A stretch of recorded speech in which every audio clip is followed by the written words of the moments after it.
Welcome to the podcast, Lily. How are you?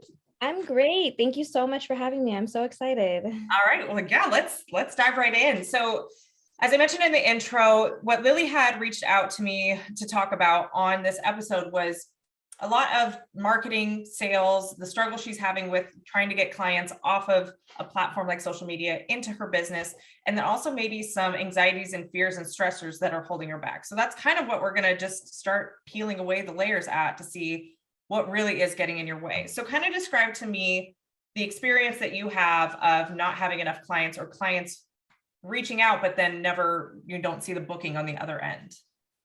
Well, I get a lot of messages and texts and calls about, hey, like, where are you located? What is your pricing? All of this. And I make sure to have my pricing everywhere. It's in my Instagram. It's on my website. Like, I talk about it. It's in my stories. It's on my Facebook. It's on my Yelp, Google. It's everywhere.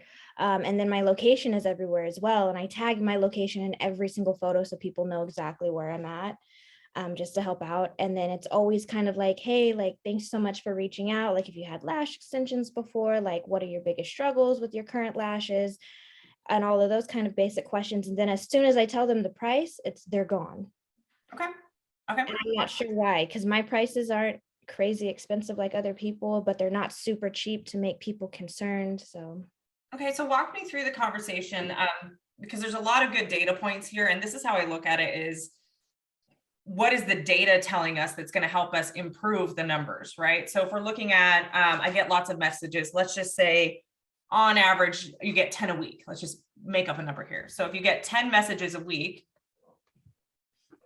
and we go through a process of trying to understand if they've had lashes before or, trying to understand why they want lashes or their experience or their desired results.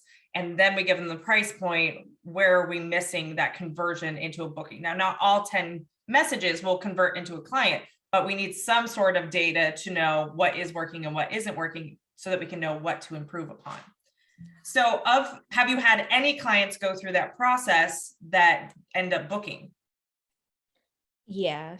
Okay. So kind of if we're looking at success leaves clues, what has happened in those situations that you felt worked really well to get that client to book an appointment? They were ready. Okay. What does that mean? Like, they were ready to book with me. They had already gone through my profile. They knew exactly what style of lashes I did. They knew what they wanted. They knew they wanted to book with me. It was just more so they wanted to confirm it because at that time, my pricing everywhere was different. The website pricing was different versus my booking site versus my Instagram. Everything was different. So they were trying to find out exactly what the pricing was so that way they could book. But they were ready. Okay. So if I'm looking at this as that is like the path to success, right? Like that is the ideal result that we're looking for to grow, right? To get more of that specific journey and whatnot. It sounds like your Instagram or your social media marketing, I'm assuming that's what we're talking about, where they find you, or do they find you in other places? They can find me everywhere. No, but where did these clients? Oh, Instagram. Instagram. Okay. Yeah. So it sounds like your marketing on Instagram is effective in educating clients on what makes you different and creating that demand for wanting specifically what you offer. So that's like a big hurdle that most people struggle with, just even getting to that point. And then you said it was just getting clarity on the pricing because it was different and confusing. Yeah. Really great thing to understand is that a confused mind doesn't buy. No, it does not. So we have to be the little sleuth, the detectives in our business to see where might we be causing confusion. Mm-hmm. Right? Because and the second thing that it sounds like you did really well there was addressing any sort of sales objections that they might have. It's the better your marketing is, the less selling you have to do. So for these particular clients that ended up booking, you addressed all of their concerns or their confusion in order for them to just know, okay, what is the actual price, which was their reason for not booking without you having to be involved in it. So kind of tell me about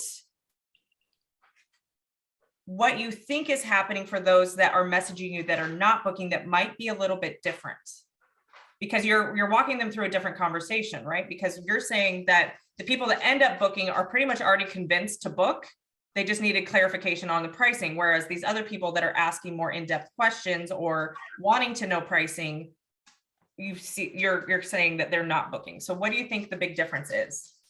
I don't know. I don't know if it's just the way that people's minds think and they're shopping for the best deal around and who has the cheapest lashes. Okay, so let's go with that first. Let's assign that as a data point, because that's a target market thing, right? So these are deal seekers looking for the best deal. Could be one reason why they're not ended up booking, because I'm not the cheapest, right? So say deal seekers is one group of clients that may be reaching out to you. What else? For sure.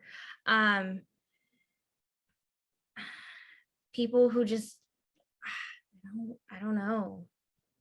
Okay, Really, so I don't know. I think they're just, maybe they've never had lashes before, or they have had lashes and they were bad.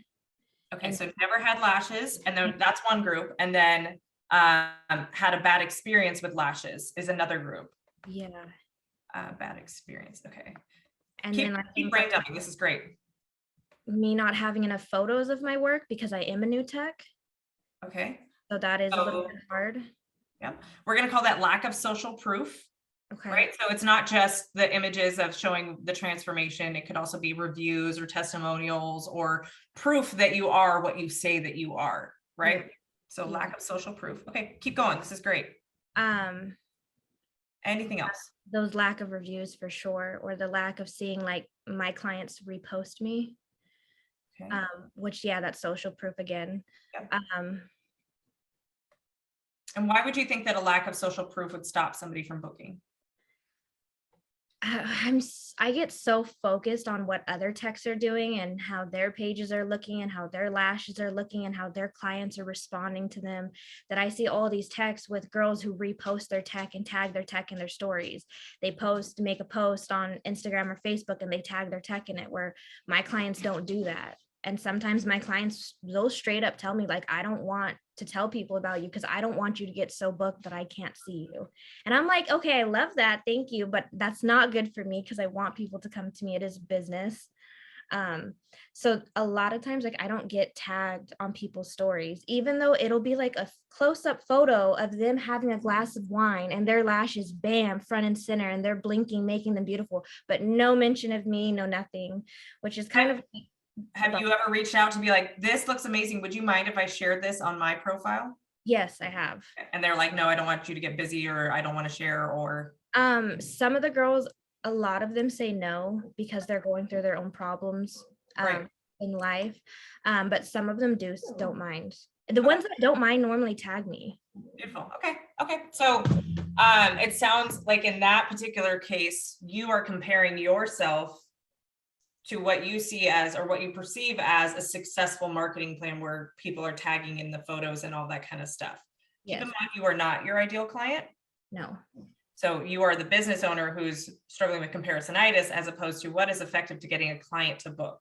Now, it could be, I'm not going to say it's not, but I, as a potential customer, I'm not going to be comparing two different lash artists and go, oh, well, her clients are tagging her in her photos, so she clearly is better. That's not even going to cross my mind. Okay. Especially because it seems that the types of clients that you're drawing in aren't there for the Instagram influencer lifestyle where they're like blowing up that they have this work done on them, And so it may not even be that your ideal client is utilizing social media in that way that they would even be aware that other people tag and businesses share and all that kind of stuff. Does that make sense? They do, because they tag all their other people. Oh, interesting. And that is kind of my ideal market. So I specialize in volume and that strip lash, and long length. And I think a lot of that has to do with why I don't get clients, because San Diego is very on the natural side. A lot of people out here, they want classics or short lashes or something soft and natural. They don't like the drama. So I focus on the girls who are super into social media. I go for the girls who tag locations everywhere, who add music, who tag their clothes, like who love to tag things. Got like, it. Okay. I'm kind of a person to go after. Girls who are going out all the time, girls who are having brunch with their girlfriends on the weekends, like girls who love to be out and about in the world. And yet they're not tagging you. Yeah, so that's why I'm confused. I'm like, okay, so like you can tag Fashion Nova, but you can't tag me. Like you can tag Louis Vuitton, but you can't tag me. Like I don't understand where it becomes a problem with them. And I don't know if it's like because they tag their hair people. They go get their hair done and they're like, oh, fresh hair, new me. So I'm not sure why. And it kind of plays into my insecurities a lot of am I not a good enough tech? But they keep coming back, so I must be good enough. Right. Okay. So you get to choose which belief serves you better. Which belief serves you better? I'm not good enough that they don't want to share me, or they keep coming back.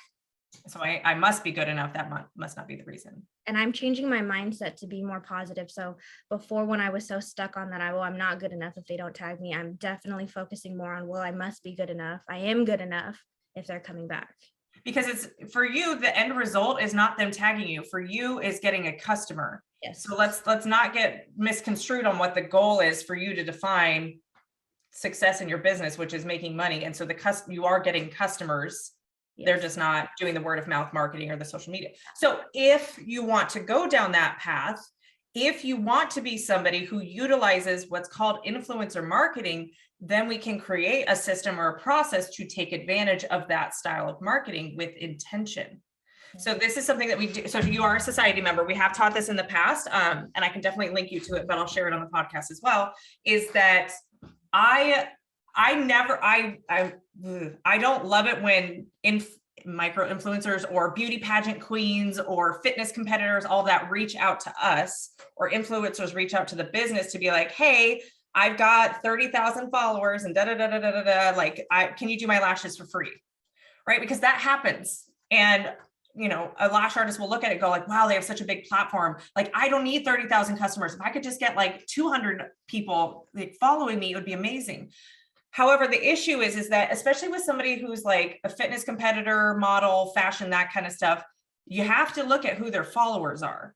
Yeah. Because chances are there's a lot of men in there that are going to be engaging, and that's not your ideal audience. So you can look at the people in your world that you think have a local following, like mommy bloggers.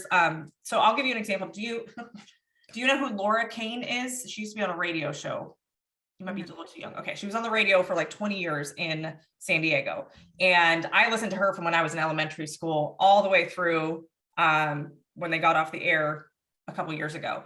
And she did this thing called Dear Laura's Diary. And I remember when I was just starting out my business, she wrote that she was just feeling down and out and just feeling really ick about herself. And she had been through a divorce and she was single. And I don't remember if she was going through a breakup or just was feeling ick. And I just reached out and said, wow, your last Laura's Diary really touched me. And while I don't know that I can help you, I do have a lash business. And if you want eyelash extensions, like, I'm happy to give you a set, like, let me take a couple pictures of you, but I just want you to feel good. There's no ties to it. It was kind of more just like, I felt for her, and she had been somebody I'd been listening to for 2 decades. And she actually responded. And so she is a local radio personality. So not visual, but who she was, she had a following. She had a lot of women who looked to her for fashion. She did like Laura's $5, or it was a $20 outfit of the day, was like a weekly bit they did. And so she had social media where she would post these things, and her website, the radio website for diaries. So she really was a great influencer that was local, that made sense for me to give away a service or discount a service to be able to get her in the door. What I didn't recognize was how well connected she was, that when she came in, she told a lot of people that I actually didn't have a physical location yet, that I couldn't take the influx of people. But that's how influencer marketing can work. So she told, not only did she talk about on the radio, I posted her, she shared that on her page. So then people started following me, and it just that's how it can work. And you really don't need a whole lot of influencers. No. So if you have some of those clients already, would you say any of your clients have 500 or more followers that might be your target local clients? Oh, yeah. Yeah. Amazing. So this is where we can build out a more beefy referral program for those that have a bigger influence.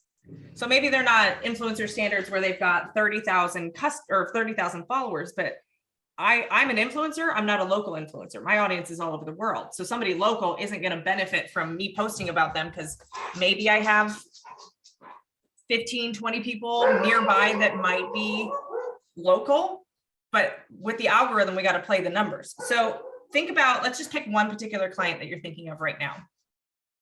What, how often does she come in for her lashes?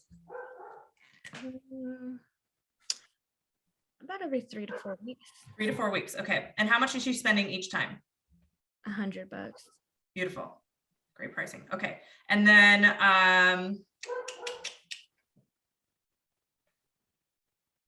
is there any other services she gets, or is it just the lashes? Just lashes for me.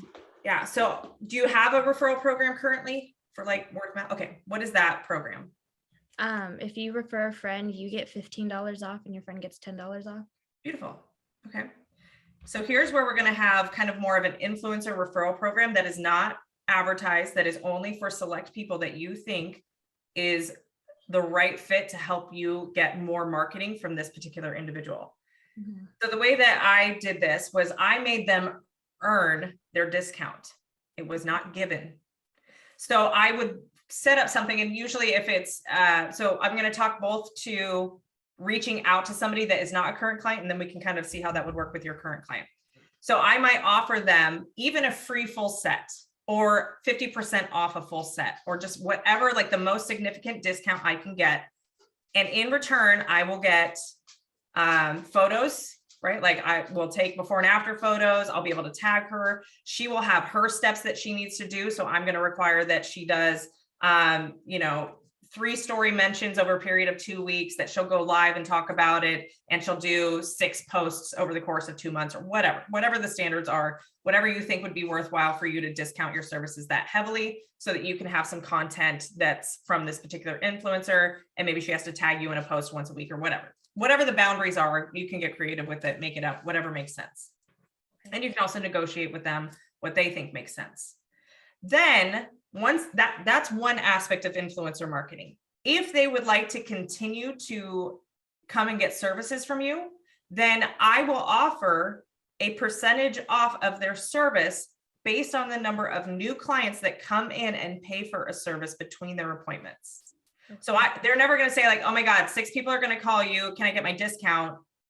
It's once the client, their referral has come in and paid, then I will apply it to their next appointment. So I'm never discounting money until it's come into the business first. Okay. So the way that I like to do that was, for 1 new full set referred, I would do 25% off of their service. For 2 new full sets, 50% off. And if they referred 3 new full sets, they would get 100% off their appointment. Okay. Because think about it this way, when we're looking at the numbers of that, what do you charge for a full set? Oh, anywhere between $160 and $240. Okay, so let's just say even $160, right? And even if she can give a special discount as like, her followers, 10, 15%, whatever, for easy math, let's just keep it at 10%. So the money coming into the business is $144.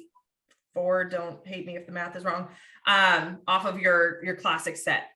So you're making $144 off of that one client. Okay. And then if she brings in 3 clients between her appointments, 3 new clients, and you're offering her basically a free $100 service, but your business has brought in, sorry, I should have had a calculator out. 144 times 3.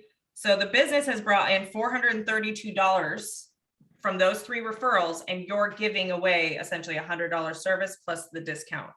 You're still money positive. Yeah. And she doesn't get a discount on those clients returning. So anything that, if those clients come back, which is a whole other metric to look at, like making sure that the clients we're getting in continue to come back. Our bread and butter is the fill services. So if you want to play with the discount on the full set, do that all day long. So I'm okay giving away a free service to somebody that can refer 3 clients into the business in a period of 3 or 4 weeks when I don't have to do any of the marketing. Yeah. Right? I'm paying her to do the marketing. Yeah. By way of a discount that is earned, not given. Okay. So that way, if she complains like, oh, I want my discount, like, yeah, do some work. You said you had all these engaged customers, people I'm sure are messaging you where you get your lashes done, let them know that they sent you, and I can work with her to be like, look, do you want to run a special this month where your followers get 20% off? Let's try that out.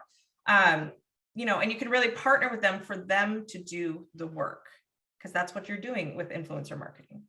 Yeah, that makes sense. How does that feel as far as like the current clientele you have and their social media presence and the type of clients? Because let's face it, like you said, like San Diego does love a more natural look. Doesn't mean that there's plenty of women who don't like the strip lash look, but when you have your current clients, especially if they have a platform, even if a platform is 500 to 1,000 followers, they're likely the same types of followers that want a similar look. They are looking at her as like, I want to be like her. So I think it is a much more targeted audience when you're intentional about choosing that influencer. Yeah, which makes sense. Yeah. Does that sound like it's something easy for you to like implement? Oh yeah, definitely. I wrote notes down to make sure. Well, don't worry, the episode's recorded, so you'll be able to listen back to it. That's true. Okay. All right. So awesome. I think given the way that you are looking at social media and wanting the ability to get tagged and the style of lashes that you do, that might be a really easy thing for you to implement very quickly and see how it works. Now, we're not just going to put it out there and be one and done. I want you to look at it to see how is it performing? What one thing might I change next month to see if I can get it better? Talk with your influencer and say like, hey, how's that working for you? Does this feel like a fair trade? That kind of stuff. And you can always negotiate and come up with what's a win-win for both of you. Okay. All right. So I think, so you've got your influencers as one aspect that you can be proactive in reaching out to or utilizing your current clientele. Now, the deal seekers that you lose when it comes to pricing, is that a strategy you want to change because you want to attract deal seekers, or is that not an audience we want? Not really an audience I want. Okay, great. So we are not going to spend any time, energy, or resources updating your marketing process and your sales conversation in DMs for the deal seekers, because we don't want them in our business. If you guys want deal seekers in your business, go for it. But when we're looking at trying to build a business of clients that we love that are going to pay us full price, the deal seekers aren't going to be that necessarily that type. No. All right. So then we have two other audiences, never had lashes and had a bad experience with lashes. So in your DM conversations, how do you determine which pool they fall into? I asked them. So they'll reach out and I'll be like, hi, like, thank you so much for reaching out. Have you ever had lash extensions before? And they'll either say yes or no. Okay. If they say yes, I ask them like, okay, like, how do you feel about your current lashes? Like, what are you looking to improve with your future lashes? What are you looking for in a tech? And kind of like the basic questions I'll ask them. Okay. And so what is a typical response? A typical response is that my lash tech is flaky. She canceled on me at the last minute. My lashes hurt. They're clumped together. She doesn't have enough time. I can't ever get in with her. All right. Awesome. So for this particular audience that has had lashes and just having a bad experience or bad results, everything you just listed is the opposite of that is what makes your unique selling point. Mm-hmm. Inside the Lashpreneur Society, have you been through the Blue Ocean strategy where we talk about that in the USP training? No. Okay, Was that Yep. So it's in the success path and it's in, so we've got the MFC training, your most favorite client type, and then the unique selling point. That will be a really valuable exercise for you to go through. So I don't want you marketing on anything other than what makes you unique, because your clients are already these people are already telling you what their experience is, and you can create content and sell yourself to the opposite of what you're hearing. So flaky lash tech would be one feedback you're getting from why somebody would be searching for another lash artist. So if you had to say a couple of points to why you're not flaky, what would you say to me as a potential client? How are you not flaky? Oh gosh. Because this is my business. This is my only business. I pride myself on really good quality work. I have a happiness guaranteed policy. Beautiful. Okay. So client satisfaction or happiness guarantee. Yes. Because the other ones were more about you. It wasn't really about how you're not a flaky lash tech. It was like just attributes that your flaky lash tech could say, and it would still be true. But the happiness guarantee, I think, is that minimizing the risk that you're not flaky.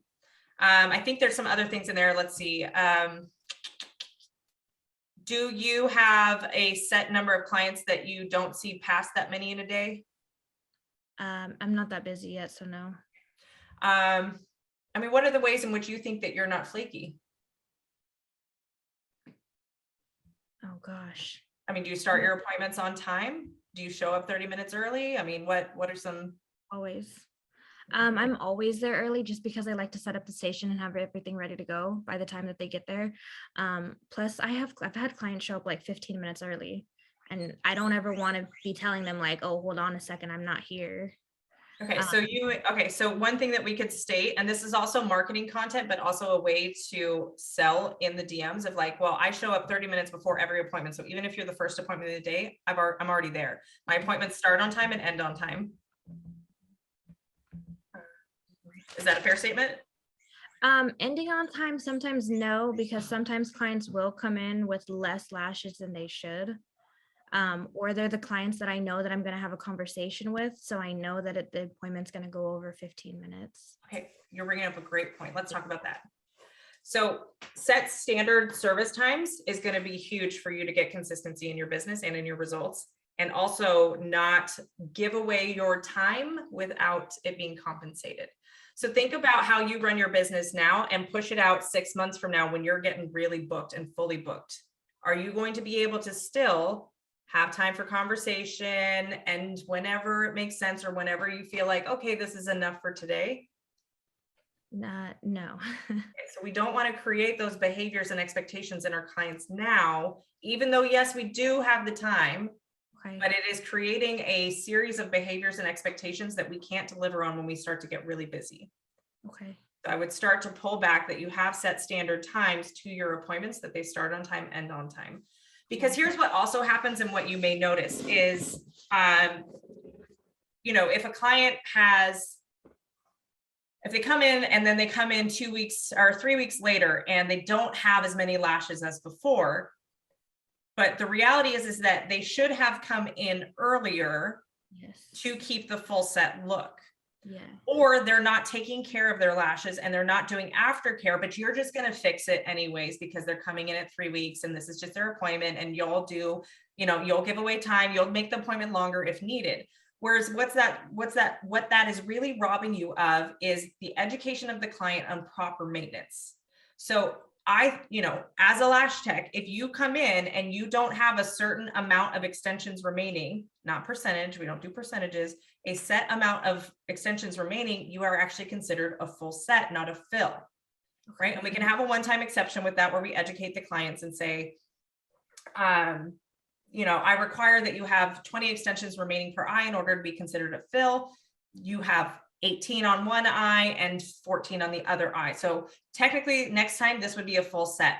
Here's how we can work together to get your retention to increase. You can either come back sooner because it seems to me that, your lashes just aren't lasting. I don't know what you're doing at home, but they don't seem to be lasting as long to get you to go 3 weeks.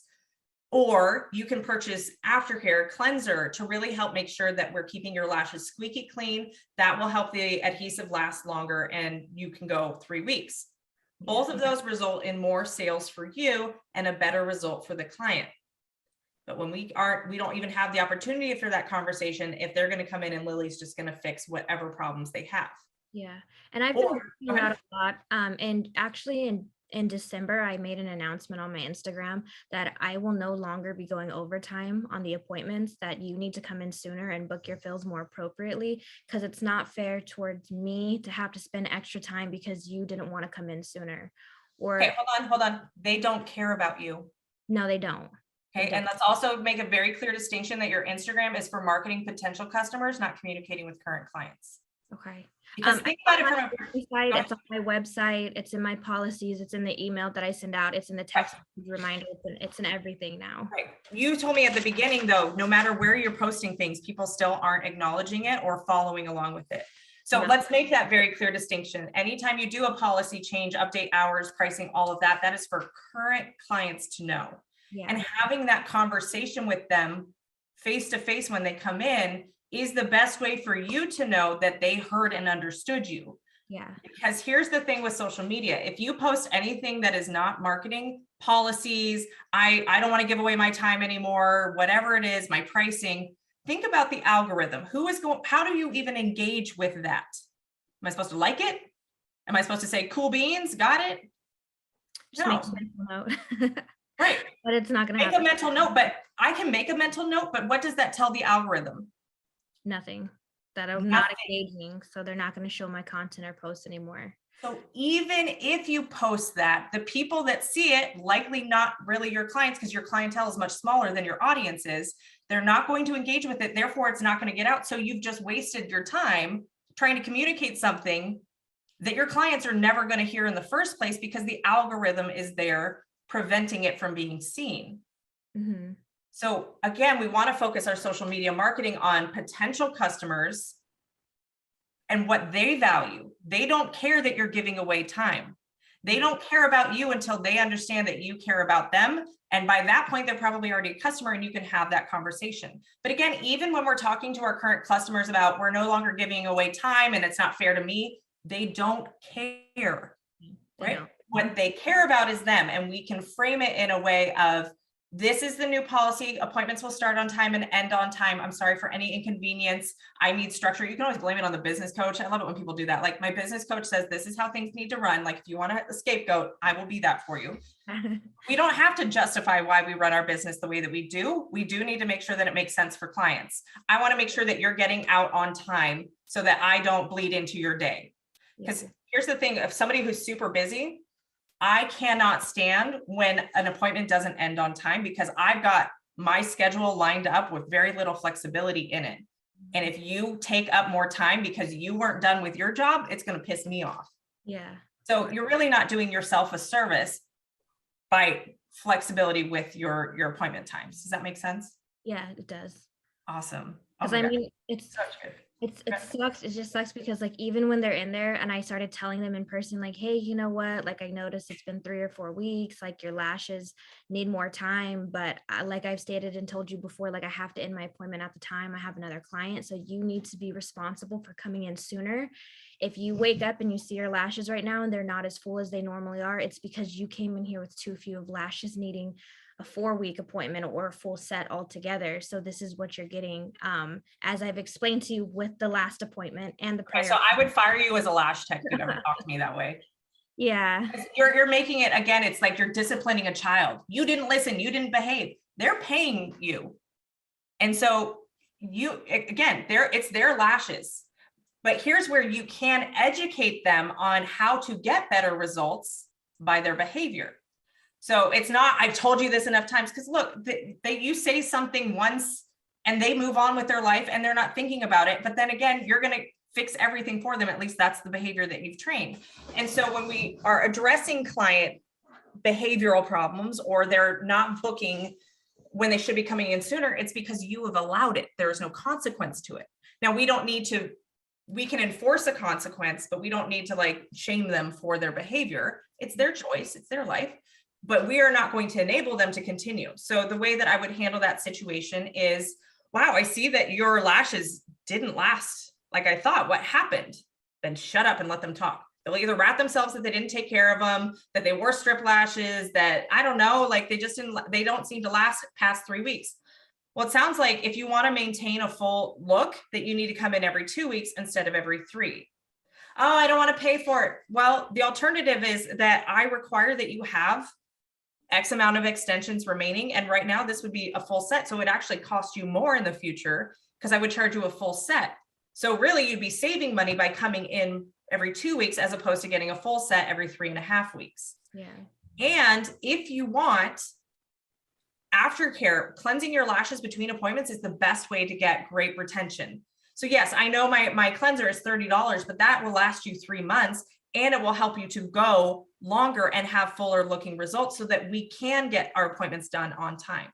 Do you see how just even that conversation was more educational and benefit driven for the client, even though I'm enforcing a boundary and a policy? Yeah. When I've gone down that road, it's always the same thing though. What is It's that?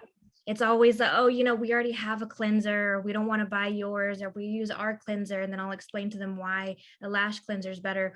Or when I explain to them like, hey, like your lashes aren't looking as full as they were the last time I had seen you, like what's been going on. And they always do rat themselves out, or they lie about it straight up. And But that's it's fine. always like, hey, I don't want to come back in sooner. It does, it's almost as if they're not understanding it when I am so nice about it.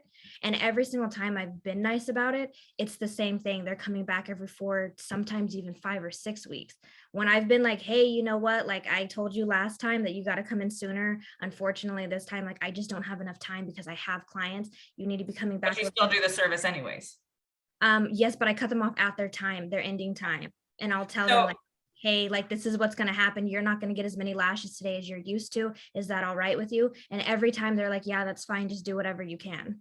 okay. But then So they we start don't coming ask, is that in- all? Well, okay. So here's the thing. It's your business and it's your boundaries. You have to be comfortable with enforcing your boundaries. Yeah. So and I think I did a podcast episode on this where it's like savage. It's like, if you come in the next time, I will charge you for the full set. And if I have availability that day, and you have to be okay with, Sarah, look, we had this conversation last time that if you came in with less than X amount percent or X extensions remaining per eye, that it would be a full set. I counted, you have 10 on this side and 14 on this side, and I require a minimum of 30. This is going to be a full set. I don't have time for a full set today, so we're going to need to reschedule you for a full set. She's probably going to get bent out of shape because she wants her appointment, but you have already explained to her and educated her on what the policies are. You are not at fault here. So all we're doing is enforcing a grown adult to follow the boundaries that we've set. And if she gets upset about it, that's on her. And maybe we lose a client, but you are going to lose clients when you are going overtime or you're running late because you're constantly trying to bend over backwards and customize each appointment based on whatever came into the shop that day. That's not scalable. Yeah. And so it is having that conversation and even getting to the point where you turn away a client. If clients have poor retention, or I see that they come in with dirty lashes, I cleanse the lashes every appointment. But if you continue to come in and you don't purchase my cleanser, you can say, look, I don't know what cleanser you're using at home, but here's what I'm noticing. And this is why I carry the cleanser that I do, because it doesn't leave this residue. It gets fully clean. I will teach you how to clean your lashes properly. You can use whatever you want at home. I can't be responsible for what that cleanser does to your extensions. But if you want something that's going to help with your retention, I can only back the thing that I carry because I have had experience and results. That's why I recommend this product. You don't have to take it. That's fine. But just know, like, the behaviors you're experiencing are because you've allowed it and not set the boundary and then followed through with it. Yeah. Most of the time you won't have clients pushing you once you set the boundary. But those that will, then that's the lesson that they need to learn, because it's hard I would rather them go elsewhere to somebody who's going to struggle, because those are the types of people that are going to be taking 10, 12, 14 clients a day. They're going to get burned out. Like, you need a business that's scalable with a clientele that respects you and that pays full price, that you can predict your income and how many clients you need so that you can have more stability in your business. Because how does that, you having stability in your business, how does that benefit a client? Yeah. Just me having stability, because it makes them a better client. It makes them come in on time. It makes them have better care with their Do they care if they're a better client for you? No. So how does it benefit the client? It was the number one reason you gave me why somebody else was reaching out to you as opposed to. Because they're just deal seekers. No, because they're used to flaky lash artists. Oh, and you having stability in your business means you are not flaky in your business. Yeah. And I think the problem is that I need clients who care more. Because a lot of the clients I have is from when I first opened business and my pricing was really low and everything was cheap. And these are clients like I gave away free lash shampoos during Christmas time to my clients who would not wash their lashes, and they still will not wash their lashes. Like, talking to about aftercare with clients is like, oh my goodness, nobody wants to hear it. It's as bad as you having COVID and nobody wanting to come around you. Like, it's very hard. And my clients, like, they actually laugh about it. They're like, oh, I know I was crying, or I know I was picking it. I know I should come in sooner, but I just don't have time, or I just don't have the money, or I just don't want to. Like, they straight up tell me, like, I've told them before, like, hey, this is what's happening. Like, you need to come in sooner, like this. Really, you've told them, but you have not enforced a consequence, which is why you're continuing to get that result. Oh, I straight up, I stop. I mean, I've had clients go out with half set of lashes before because they keep doing the same thing over and over and over. And they tell me, they're like, oh no, they look fine. They're great. I'll see you in a couple weeks. And they came back and they needed a full new set. And I told them, hey, you know what? You have no lashes on. Like, you literally have one lash on the one eye and 2 or 3 on the other eye. You need a full set. And they're like, okay, like, that's fine. Like, I'll just book a full set and I'll just do a fill right now. And then I'll come back later when you have time. And normally what ends up happening, but it's to the point where my clients are straight out telling me they don't care. They know. You're really in your defense right now. Can you sense that? Do you notice that you're really in your defense, and like, my clients do this and my clients do this and they're in control and they're in charge? Or you're noticing that that's what's coming up for you, and kind of this tension you're feeling inside? I am, because I've tried so many routes with clients. I've tried the nice approach. I've tried the intense approach. I've tried the, hey, this is strategic. I've tried the, I'm taking photos of your lashes to show you the proof because you don't believe me. So it's kind of like not so defensive, just frustration with my clients not wanting to listen or not caring. So how is that serving you with this frustration and anger with your clients? I have been telling my clients they need to find new techs. Like, I've So actually you're now trying to fire clients when I've actually been firing clients because it's so intense that it's just so emotionally exhausting and draining on me and stressful on me that it's not worth it for me to get that $60. Right. That $70 is no longer worth it to me. Not even about the money. It's not, your energy is being spent on things that are draining you. It is. And you're actually, it's actually self-sabotaging behavior, because you want clients, yet now we're talking about you firing clients. Yeah. So there's a benefit to that, right? We don't do anything that doesn't benefit us. And while it may seem counterproductive, like, I get so worked up about clients. Why do you, if okay, let's just say they followed policies or they didn't follow policies, and your policies were working, your policies are set in place to create a win-win situation for you and the business, right? Let's say that is the business model we have. I don't think it sounds like the current business model you have, but let's just say all of that is working. Why do you energetically care if a client comes in when she does or doesn't? Her money spends the same. Why does it matter to you that she has less results, but she's still within your policies, if that makes sense? Because when she walks out of the door, that's a direct reflection of me and my business. That is your ego. Yeah, but when she goes to a restaurant, But is your ego. It is her life and her lashes. Yeah. You are taking ownership of someone else. She's walking out the door. Look, that's my work out there. I need to be represented well. If my lashes look like crap out there, that reflects that on me. It's not, you're providing a service. If she loves the way she looks when she walks out, isn't that the goal? Yeah. Whether your work looks perfect or not, isn't it the goal that she feels good about herself? Yeah. So why are we giving so much energy on our ego coming in saying, my work needs to look the best. It needs to look the way my standards are set. I own you and your eyeballs, and you will do what I say. That's not what she's paying you for. No. Right? No, isn't that crazy how we take so much ownership of it? It just sucks because I've had bad reviews from other people saying, like, I saw this girl's lashes and they were so bad, and I asked her where she got them done, and she said that she got them from. All right. So that is a whole different. I had to go through Yelp, and that was brutal. Like, I totally understand where that is a fear. That is malicious, and that is also slander. Yeah. And that's a legal issue. So if somebody is not a customer and they are not sharing their actual experience, then that is where lawyers can get involved. Yeah. Or like you said, Yelp, or we can get the company involved with slander. Yeah, that's what happened. I had to go through for slander. I totally understand that pain point and that fear. let's put that in a different section, because that is not a reflection of a client's experience. Mhm. That is malicious intent Mhm. from some catty ass bitches out there, right? But I mean, I guess going back on like the clients feeling good about themselves is that when I go overtime and I do whatever it is with the client and I bend over backwards for the client, they're extremely happy and ecstatic. When I tell them, hey, your appointment time was an hour and a half, it's an hour and a half. Thank you so much for coming in. I can tell the disappointment on their faces when they look at their lashes. Right. So And so this is that's where what we have the conversation. You need to come back in earlier for the results that you want. I did. And when I did have that conversation, I had that conversation with probably like 6 of my clients, and they all, every single one of them said the exact same thing. I know, but I don't have time. Or I know I'm a new Right. mom. Then they don't get the lashes they I don't want. have the money. And I You're tell not here them to that. save the day. Ew, and I tell them, I'm like, look, I know that you're not happy with the lash. We don't feed into their sob story.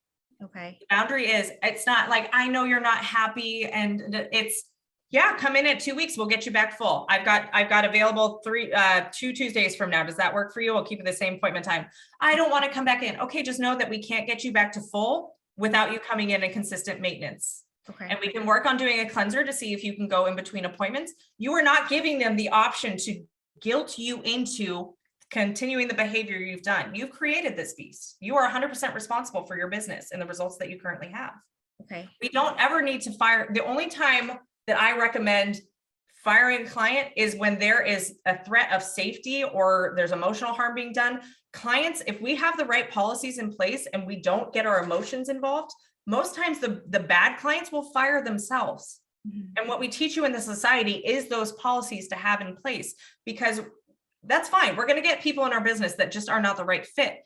We are, again, responsible for that, which means that, and you already kind of identified this, we are the ones that attracted those people into our business by way of how we marketed our business at that time. You don't like the clientele you have, check your marketing, because you got the target market wrong. Yeah. Right. Yeah. And so maybe this is just a growing experience of where we are weeding out the clients that are unwilling to grow with us as our business grows, and we can thank them for the time we spent. But now we are aware of the pain points that we are experiencing as business owners with these types of clients. Yeah. And we can start to now market to clients who are educated on the maintenance, the frequency of the appointments, the benefits, how to get the best retention, all that kind of stuff. So that when they're seeking you, because they're not getting that elsewhere, all of a sudden they find you, and it's this magnet. Like, thank God there's a lash artist out there like this. Yeah. And we set those boundaries and expectations from the very first appointment. That consultation training we have inside the society, another really killer training to help set the expectations and have that conversation from the very beginning of how we set expectations for our clients from even our social media, from our marketing, right? Because you're not somebody you don't seem like somebody who is trying to get walked all over. I think it sounds like there's just, I don't know how to communicate the boundary with the people pleasing. Because I do think that you really genuinely want them to be obsessed with their results. Yeah. So let's keep that as like, that's what we want them to feel and us to feel at the end of a very successful appointment. They feel confident and beautiful. I feel like I have helped them feel that way, and I've had great like stability in my business. Then we can work backwards from that end goal and look at the areas in our business that we can improve upon and optimize. Okay. Right. So I think the policies training that we have in the society, go back over that, get clear on what that is. There's some language in there that might help you. We have a one-time emergency cancellation that's really great for flaky clients that just cancel whenever. That client satisfaction policy is really good as far as like offering a 72-hour window for them to complain if they're not happy with the results. And then also how many extensions they need to, like exact number of extensions remaining per eye to be considered a fill versus a full set. As well as being able to enforce and say, I'm sorry, it needs to be a full set. We'll need to book you another day, and being okay with the discomfort that comes when the client's not happy with that boundary. Yeah, I've done that a couple times. Beautiful, beautiful. Yes. And then it's just working on your marketing to make sure that you're getting now in the clients that will respect your boundaries and policies. Yeah. And I feel like my newer clients definitely are more respectful of that. Beautiful. They're definitely the clients who are coming in more often. They're the clients who are washing their lashes. They are. Yeah. It's just my original OG clients. I love them to death, but supported me and got me to where I am, but they're just the clients who were the deal seekers. Yeah. The Yeah. cheapest And just be stuff. cautious with I love my clients. They got me to where I am because there is a codependency on there that you owe them something. Yeah. They're customers of a business. Do you think Starbucks cares about who their first 6 clients were? No. No. And it's not that we don't love our customers, but we're also aware that they're customers. Yeah. And that they're paying for a service and a result. And that's what we're here to do. And if it's no longer working for them and it's no longer working for you, then it's probably not a great fit. We don't need to kick them out the door, but we also know, like, this is how I run my business now, and they can choose to be a part of it or not. They're grown adults. Yeah. I want you to be protective of your energy, of the emotion you're putting into these conflicts with clients and this, because I don't think it's benefiting you. I think it's stressing you out Yeah, it is. and make you feel powerless over your business and your clients. It is. Yeah. And so we can protect that. I know that. I feel like they know that about me. They know that, like, oh, if they're not happy, then I'm going to go out of my way to help make it better. I think they do know that. Imagine if you took the emotion out of it. Oh yeah. I've been How would doing you handle those situations? Yeah. I mean, I've been doing a lot better actually. In December, I hired a coach actually to help heal from the inside out and to like Love it. separate your emotion from your business. And that's why my business has been doing so much better with my clients. It's why I'm so much happier. I'm so much less stressed, but I still just have a few of those clients that they just get to me sometimes. And it's fine. 100%. And yeah, so in the society, so we do quarterly master classes, and next quarter I'm bringing in one of my friends who does this whole training on codependency in your business. That's going to be, I think you will really resonate with it, of how much emotion and meaning on ourselves we tie to our business. Oh, And yeah. that's been a big difference maker for me in separating out who I am as a woman, as Tara, as a mom, versus what my business does, and not having the money that comes in or doesn't come in, and the results and the clients and the customers and the feedback and the reviews have any meaning to me, because it changes how you operate your business. It does a lot. Yeah. I've noticed. So what's been the cool part about the society? You've been a member for a long time. So what benefits, or how has it helped you in your business? And I mean, gosh, from A to Z, you helped me open everything up, from the business licensing to the training that I needed, to the facility, to how to get clients, to how to market, how to have policies in place, because the policies that I've learned from you have saved my business. I mean, I've gone to court from people trying to sue me, and I won every time because of the policies that you taught in your class. So, like, it's been invaluable to me to have that, because I know that without that, I don't even know what would have happened. So it's nice to have those policies, and it's nice to know that I took my hobby to a business because of your society, for sure. Amazing. Which You just is made my week. Oh yeah. Well, thank you, Lily. I appreciate it. And I appreciate you coming on and just kind of sharing so vulnerably. It's amazing to me just how open people will be to share, because like I can imagine it's not super comfortable, like talking to basically a stranger and like sharing all of these things, but then also knowing that there's going to be so many other people listening. But I can't wait to hear the reviews from this, because I think your experience is going to be so similar to so many people. So thank you for me and from the audience listening, that you shared so much and opened up so much, because you are not alone in the challenges that you're facing. And so it's very admirable and beautiful that you were able to share so much. Yeah, and thank you so much for having me and getting that emotion and that openness from me, because it is hard, because sometimes I do get into my head too much, and I get too focused on what's going on in my head, and I don't think about the big picture. So hearing it from an outside source, I'm like, wow, like, you do see my frustrations, you do see my pain, and like, you're talking to me about it and figuring out how to go about it to make it less stressful and less hectic for me. You're giving me the most positive way of changing a bad situation into a good thing. Yeah. Which I think is possible. So thank you so much. Mission accomplished. Oh, yeah, thank you for that. Thank you, Lily. I appreciate it so much. All right, guys, if you want to get coaching on the podcast, we'll leave a link down in the show notes. And Lily, thank you so much. Anything you want to share with everybody before we sign off? Anywhere they can learn more about you or ask you questions if they want any feedback? Yeah, you can hit me up on my Instagram. It's Laylo Beauty, LAYLOW Beauty. I'm on there and I respond to messages within 24 hours, all messages. And just don't give up, no matter how hard it gets in this business, no matter how hard it gets in any business, just don't give up, because there is always a light at the end of the tunnel. Even if you think you're alone and in the dark, you're not. Beautiful. Just don't give up. Love that. I love that. Feel free to reach out to Lily, guys, and connect with her on Instagram. All right, guys, have a good one.